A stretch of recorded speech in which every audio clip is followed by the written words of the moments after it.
Tonight, I wanted to look at the power of fashion. I've seen all of you in the audience tonight. You came looking smashing. And it just made me remember what I was going to talk about, which is why do you choose to wear and express yourself how you express yourself? What makes you put on the clothes you make on? As you came this evening, what was going through your mind, and why did you choose the colors, the styles? What is it? What was the mood you were in that made you do that? So I wanted to talk to you a little bit about where I started in my fashion journey.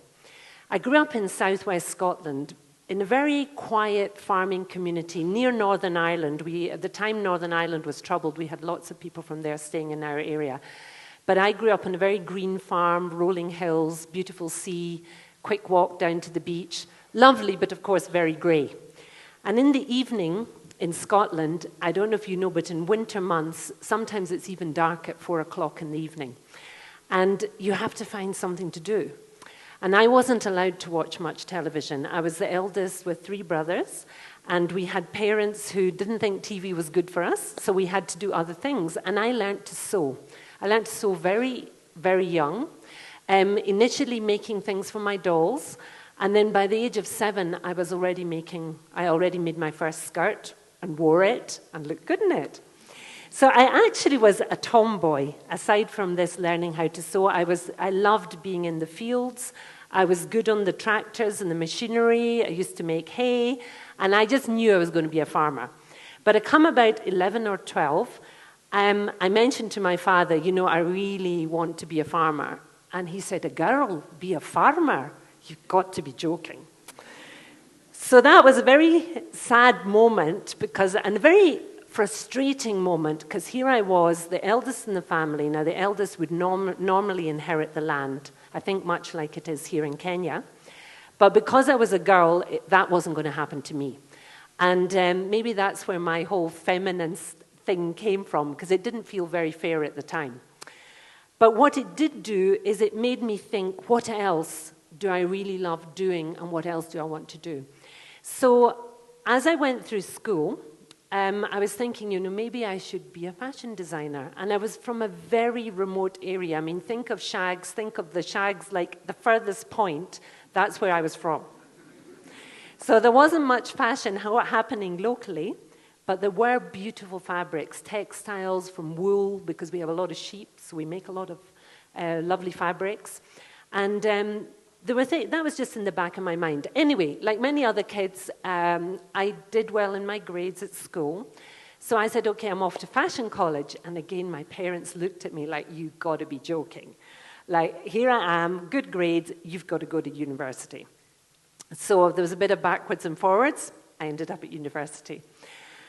And there, I think I changed my degree title 5 times. But anyway, I graduated with African history, history of art, and Italian. But I was still wanting to do fashion. So a quick course in teaching English as a foreign language. And off I went. I went to Italy. I went to Rome. As you all know, Italy is like renowned for fashion globally. And there I was in a capital city where I could actually study it. So I took a job teaching English, and on the side I was also a fundi, making clothes in a place that did haute couture, and I studied fashion, and I just loved it, really loved it. We were working with all kinds of luxurious things. The wools were there, but so were the silks and the cottons and the linens, all those things that, I love to touch with my hands. And I wanted to tell you about the thing I'm wearing tonight, because this skirt, this kilt, I actually made at fashion college. I'm going to give you a twirl. So I can still get into it, thankfully. But anyway, so this was about age 21, 22 that I made this kilt. And of course, it's inspired by traditional Scottish kilts. But it's got a fashion twist, and that was what I was constantly looking at as I studied fashion. How can I take the traditional and give it a modern spin? And in Scotland, we love colour. I think it's probably because of our grey weather, probably worse than what we've had the last few days. It's just constantly grey. And so we love these bright colours, which we have lots of different patterns. We call them tartans. And according to our clan, we'll have a different tartan. I'm called McCreath, which comes from the McCrea clan. What I'm wearing tonight is not McCrea clan, because I never really followed those guidelines. I said, I'm going to choose the colors I like and wear it as I like to wear it. So that was my allegiance there. But as you know, a lot of Maasai fabric is also inspired somehow originally from tartans. And they come in so many different colors, so many different patterns. For me, that was a field day. And I went back to Scotland wearing this, and my old aunt was just so in love with it. And I realized then that fashion's not about trends. It can be, of course. That's the commercial side that pushes the sales. But actually, fashion is about enhancing beauty. It's about bringing out the best, making you look the best you can look. Of course, you can rebel and look the worst, but that wasn't my taste. I've always liked to look as nice as possible. It also was inspired by punks. There were quite a lot of punks around when I was growing up, when I was in university, rather, in Edinburgh. And I had this vivid image that's still in my mind today.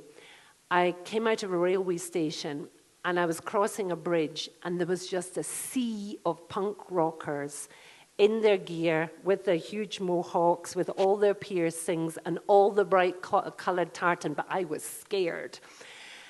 One of those situations where you think, okay, do I turn and run, or do I walk through like I'm not fazed? So being me, I went through. And of course, nothing happened to me, luckily. But what has always stuck in my mind is I love red, as you can see, and I just love that thing. I mean, if I could have piercings, and probably it's about time I do that. When you're my age, you now need to do something different. So I think probably one day I will have them all here, and, I don't know about the nose, but anyway. So that thing has always stayed with me, and even later when I've done other collections, I still have this thing of punk in my head. I love the creativity of it.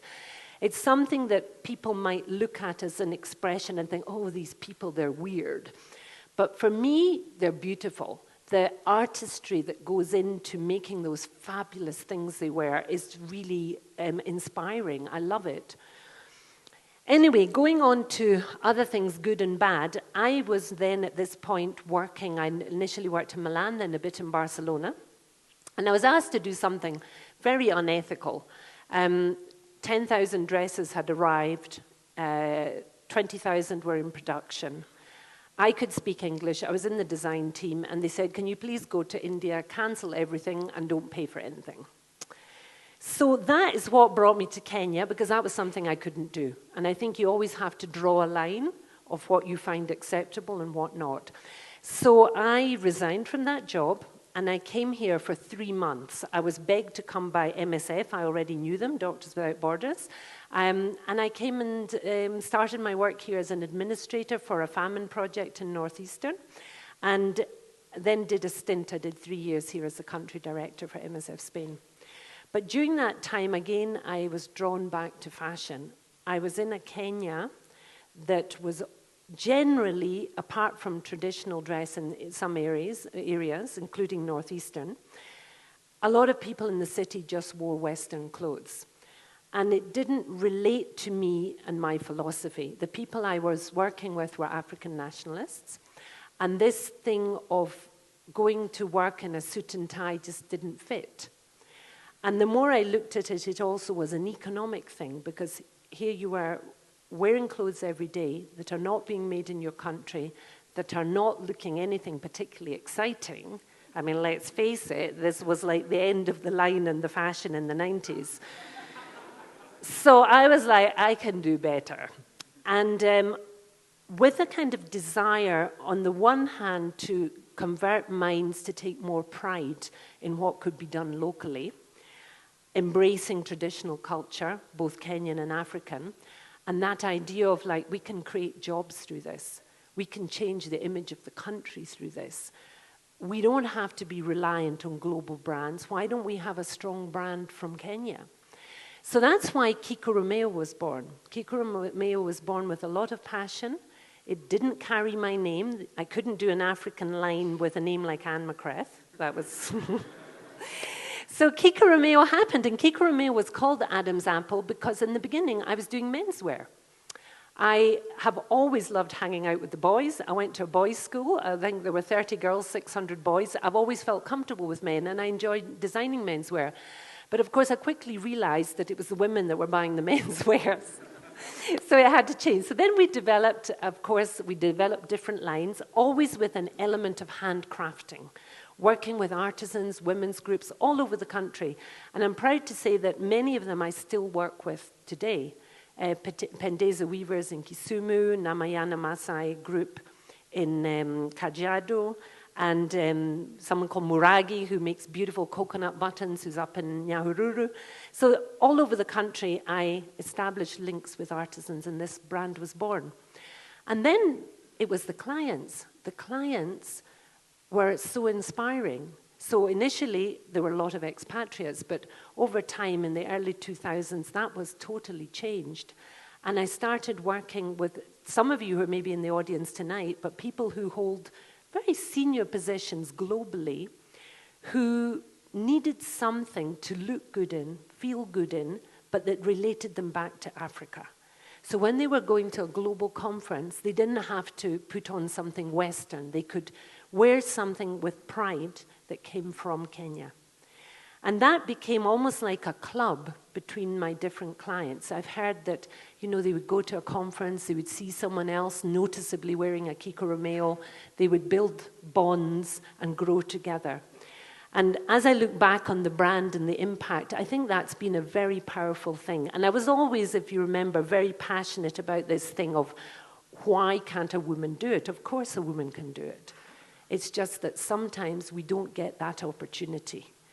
And I still am a very passionate feminist. For me, feminism is not either male or female. It's about giving equal opportunity, paying the same, giving the same access to those growing in your career.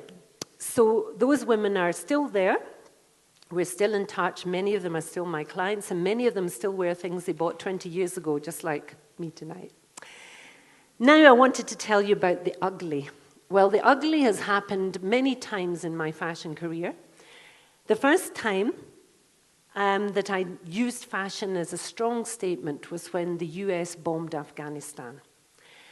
Now, some people would just say, oh, the US is bombing Afghanistan, but that's not me. When I see something I find unjust, I have to speak up. So I fashioned a way of doing a collection with fabrics which had peace written in many different languages, including Farsi. And we put it down the runway with candles and so on. We made statement to say we're not okay with this. It, of course, happened again in 2008. I was very instrumental in doing Fashion for Peace in the National Park, where we looked at the power of a model looking absolutely gorgeous and how the media love those images of beauty just as much as they love the images of violence. How do we change the energy into positivity? And actually, when you do something like that, you find the person you're healing first is yourself. And then everyone else joins in this great positivity thing. And it's very, very powerful. The ugly came when also in 2008, I had just had enough and I didn't know what to do more. As an individual, as an artist, I had to say something, I had to do something.